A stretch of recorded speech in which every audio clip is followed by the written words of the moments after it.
안녕하세요. 올랜도 킴입니다. 오늘은 엔비디아 실적을 통해서 마이크론이 어떻게 상승할 수 있는지 그 이유에 대해서 한번 살펴보겠습니다. 자, 그렇다면 HBM이란지 DRAM 이런 것들이 어떤 식으로 계속해서 일단 필요로 한지를 그때 어닝스 콜에서 한번 보게 되면 우리가 지금 이제 언급했듯이 앞서서도 언급했듯이 기대하고 있는데 성장이 한 70%될 것으로 보여지고 있는데 그 이유는 아무래도 공급에 제약이 있다는 거겠죠. 이런 모습에 있어서 공급에 제약이 있다는 말은 결론적으로 이야기해서 이런 것들이 HBM이란지 DRAM이 많이 딸리고 있다는 그 이야기입니다. 그래서 이런 데서 우리가 힌트를 얻을 수가 있다.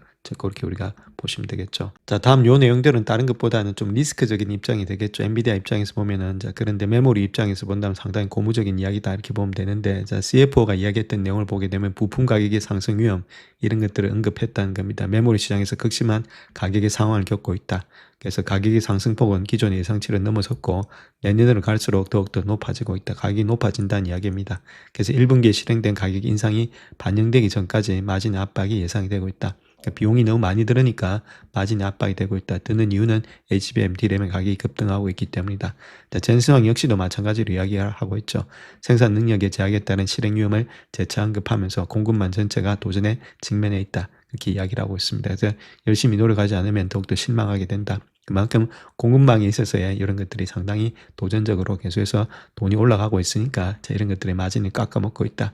그 이야기를 하고 있는 거죠. 그 다음 또 이 내용을 하나 보시게 되면 당사의 약정 금액 자체가 119빌리언에서 지난 분기에 279빌리언으로서 늘어났다는 것을 인크리즈 됐다 이렇게 말하고 있는데 그랬던 이유는 주로 일단은 메모리에 관한 그런 조달과 관련이 있었다 이렇게 말하고 있죠. 결국 메모리라는 겁니다. 결론적으로 이야기해서 그런 가운데 있지만 1600억 정도 160빌리언이니까 1600억 정도가 늘어났다 이렇게 보면 되겠죠. 즉 말해서 210조 원 규모가 지출의 대부분이 지금 어디에서 나왔냐 메모리로 일단 들어갔다는 겁니다. 그만큼 엔비디아가 겪고 있는 가장 큰 공급 제약, 이런 비용의 지출의 원인이 HBM이 있다. 이렇게 보면 되겠죠. 그러니까 이런 업체들이 계속해서 달릴 수 있다. 물론 주가가 약간 지금 이제 옆으로 가는 기면서 올라가는 경우는 있지만은 아직까지도 달릴 가능성이 많이 있다는 것을 이런 데서 알 수가 있다. 이렇게 말씀을 드립니다. 그런 정황으로 봐서 지금 D램의 메모리 시장 자체가 낸드 시장보다도 오랫동안 타이트한 수급을 유지할 것으로 예상이 되고 있고 D램의 비중이 76%인 마이크로 포트폴리오에 상당히 유리할 것으로 보여지고 있다. 예상보다 빠른 HBM의 시장의 성장이란지 타이트한 시장 여건 그리고 이 부분에서 마이크론의 높은 점유율 이런 것도 주요 성장의 촉매제가 될 것으로 보여지고 있고 D램 시장의 수급의 타이트함 이런 것들이 2027년도 이후까지도 이어질 것으로 예상이 되고 있다. 그래서 HBM의 총 시장 규모가 2027년도에는 1000억 달러를 넘어서 매출의 성장을 가속할 전망이 있다. 이렇게 말하고 있죠. 계속해서 시장 규모가 커진다는 게 캐파가 커지니까 당연히 일단 먹을 게 더 많겠죠. 이렇게 캐파가 적을 때는 먹을 게 없는데 캐파가 커지면 커질수록 먹을 게 많다. 그 이야기를 하고 있는 거고 최근에 주가 변동성에도 마이크론은 장기의 중앙값인 EV 비타 부근에서 거래되고 있기 때문에 밸류에이션도 그렇게 높은 편이 아니다. 그렇게 말을 하고 있죠. 그래서 기술적 분석 이런 것들을 본다면 강한 모멘텀이 있고 그래서 건전한 장기 상승의 추세를 보여주기 때문에 아직까지는 주가 자체로가 털고 나갈 때가 아니다. 그 이야기를 하고 있습니다. 마이크론 주가 같은 경우는 최근 고점 대비해서 저점 기준으로 한 41% 조정을 받았다는 겁니다. 이는 좀 크게 보일 수는 있겠지만은 2025년도 4월 이후에 20배 이상의 급등한 흐름을 감안해 볼 때는 아무래도 아직까지도 이 조정 자체가 그렇게 깊은 조정은 아니었다. 펀더멘탈 여전히 강세를 가리키고 있다는 겁니다. 펀더멘탈이 꺾인 게 아니다. 그 이야기를 하고 있죠. 그래서 D램의 메모리는 낸드보다도 오랫동안 타이트한 수급을 유지할 것으로 보여지고 있고 특별히 빠르게 확대된 HBM 시장의 수혜를 누릴 것으로 보여지고 있는 것이 마이크론이다. 또 중국의 범용의 D램의 공격적인 정설 영향이 상대적으로 작다는 거고 밸류에이션 자체도 크게 2020년도 7월 초 이후에 큰 변화가 없다. 이렇게 말하고 있죠. 그래서 상승 추세는 계속해서 되고 있다. 그렇게 우리가 보시면 되겠죠. 특별히 D램의 메모리 수급 자체가 낸드보다는 더 오래 타이트할 전망이 있다. 이렇게 말하고 있는데 지금까지 D램과 낸드 전반에 광범위한 수급의 타이트 현상을 보여왔는데 다만 전망 측면에서 본다면 두 시장 부분 간의 차별화가 나타날 가능성이 크다. 이렇게 보면 되겠고 D램의 시장은 2027년도 전반, 2018년도의 공급 부족의 장기가 될 것으로 보여지고 있고 올해의 D램의 수급 충족률은 마이너스 1에서 마이너스 2%다. 아직까지 쇼티지다. 이렇게 보면 되겠죠.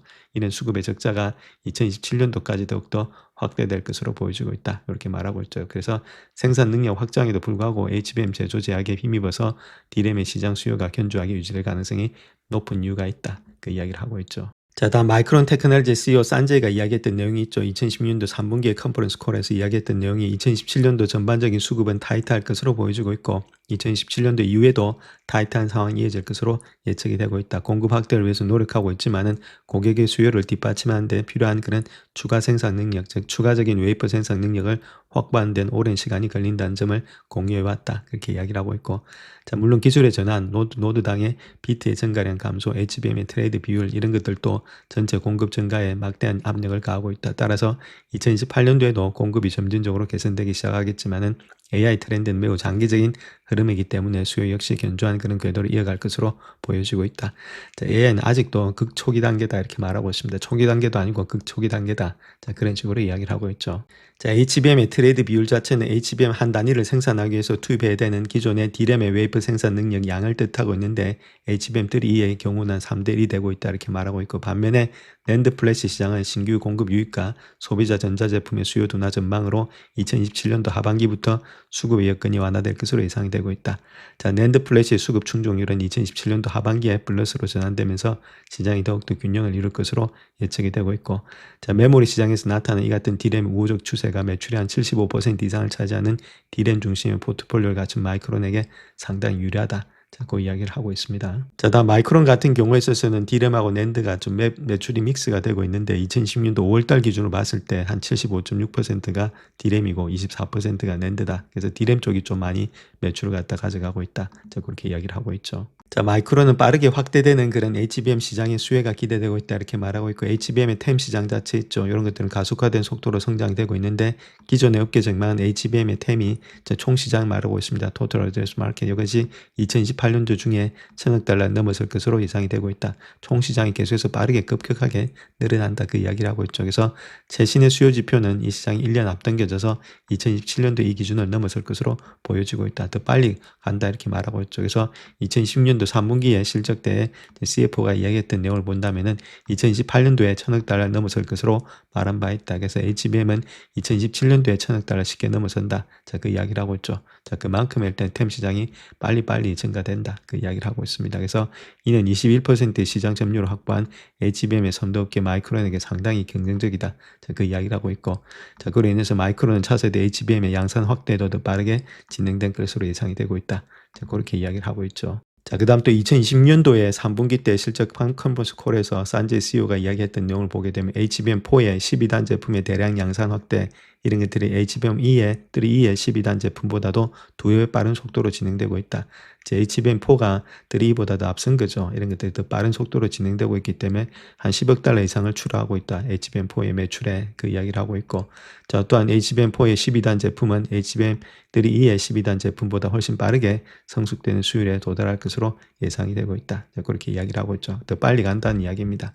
그래서 SK 하이닉스에 이어서 두 번째로 높은 HBM의 점유율을 보유한 또 다른 장점이 있는데, HBM의 공급업체와 함께 공동 설계, 인증 과정의 시간과 연구개발 비용이 많이 요구하기 때문에 기업 고객들에게 거래 공급업체 수를 줄일 가능성이 높다는 점이다. 자, 그렇게 이야기를 하고 있죠. 그러니까 SK 하이닉스, 그 다음 삼성전자도 마찬가지고 다 같이 갈 수 있다. 자, 그 이야기를 하고 있는 거죠. 자, 또한 HBM4E에서 시작해서 지금 이제 향후 세대 HBM으로 이어지는 맞춤형 기계 외에도 HBM의 공동 설계와 인증 전 과정이 매우 많은 시간이 들고 연구개발이 지박적이면서 비용도 많이 든다는 점이다. 그래서 고객들의 모든 프로젝트에서 HBM 공급업체 세 곳 모두와 거래되는 것은 현실적이지 않다. 그렇게 이야기를 하고 있죠. 세 곳 다 일단 거래는 할 수 없다는 겁니다. 그래서 결과적으로 많은 프로젝트와 플랫폼 그리고 여러 고객은 HBM의 공급업체 한 개에서 두 개만 사용하게 될 것이다.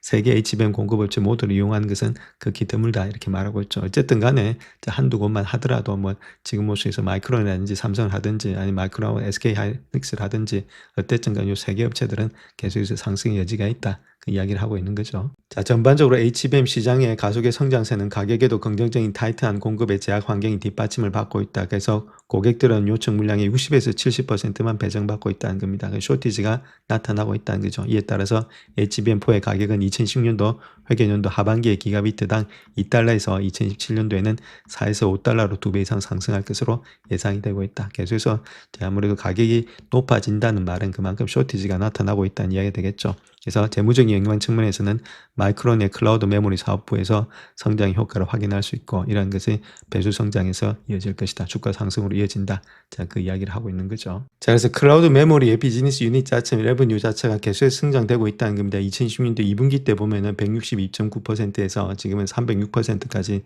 늘어나고 있죠. 그래서 성장세가 상당히 가파르게 올라가는 것이 제 메모리 분야다. 자, 그 이야기를 하고 있습니다. 자, 근데 여기서 중요한 것은 CXMT의 D램의 정설은 DDR4, DDR5, LPDDR 이런 것들의 기타 소비자급의 서비스 메모리 같은 저가 레거시 메모리 제품에 집중되어 있다는 것들. 그래서 긍정적인 점은 마이크론의 이런 범용의 D램 시장 노출 비중이 2015년도 1분기 기준에 10%였다는 것입니다. 그래서 거기다가 메모리에 집중은 되어 있지만은 아무래도 서비스 메모리 그쪽에 많이 집중되어 있다 이렇게 보면 되겠고, 그래서 2015년도 남은 기간 동안 10%로 말해왔던 LP4와 DDR4의 제품의 믹스는 향후 몇 년간 계속 낮아질 것이다. 그래서 레거시 노드의 비중도 앞으로 계속 줄어든다는 의미가 되고 있는데, 자, 중국의 경쟁 업체들은 결론적으로 저성능 제품에 더욱더 집중하고 있다. 그래서 중국의 저가 소비자 시장에 개방하고 있다. 자, 그렇게 산제 CEO가 이야기를 하고 있죠. 그렇기 때문에 우리하고 경쟁의 대상은 아직까지는 아니다. 그 이야기를 하고 있습니다. 자, 그 다음 또 중국에 관한 좀 여러 가지 악재가 있는 거 아니냐, 마이크론 자체가 그렇게 이야기를 하고 있는데, 아무래도 중국의 공격적인 범용 D램의 정설 역량은 좀 제한적이다 이렇게 말하고 있고, 특별히